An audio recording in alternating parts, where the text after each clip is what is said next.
Tapi apa yang kalian ambil, apa yang diambil oleh seseorang dari alam harus bersifat cukup untuk dia sisakan untuk orang lain.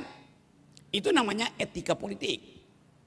Yang Anda ambil dari bumi boleh, tapi Anda mesti tinggalkan sejumlah yang Anda ambil.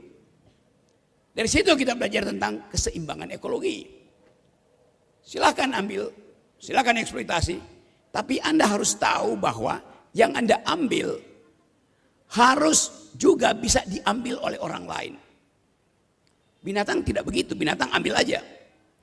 Jadi politik memerlukan sorry. Asam lambung saya naik.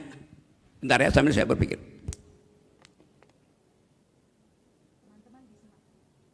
Teman-teman disimak ya, karena nanti akan ada kuis terkait dengan penyampaian beliau.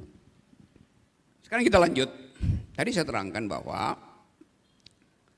kalau kita mengeksploitasi sumber daya, kita mesti pastikan bahwa kita meninggalkan hal yang sebesar yang kita ambil dari bumi untuk generasi berikutnya. Nah, di situ kita bicara tentang hak generasional. Jadi politik hanya disebut politik kalau tidak ada kerakusan di dalam distribusi. Nah, itu pentingnya oposisi, itu pentingnya pikiran masyarakat sipil, itu pentingnya LSM, itu pentingnya kuliah yang menghasilkan pikiran.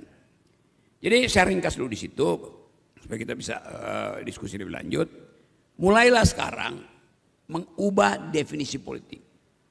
Politik adalah kegembiraan untuk berbagi, bukan kerakusan. Jadi anak-anak muda, terutama di Timika, ini negeri wilayah yang sumber dayanya itu mampu memakmurkan semua orang. 6,3 triliun. Itu artinya kalau dibagi secara merata, nggak ada orang miskin di sini.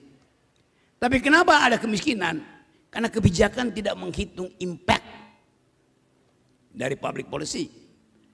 Jadi kalau kita tidak terlibat dalam pembuatan kebijakan, maka kita akan mengalami ketidakadilan. Nah, itu pentingnya terlibat di dalam pembuatan kebijakan.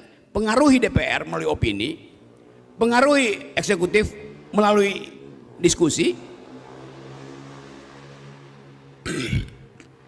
dan hanya dengan itu politik bisa dikembalikan ke dalam kemuliaannya, yaitu membahagiakan semua orang.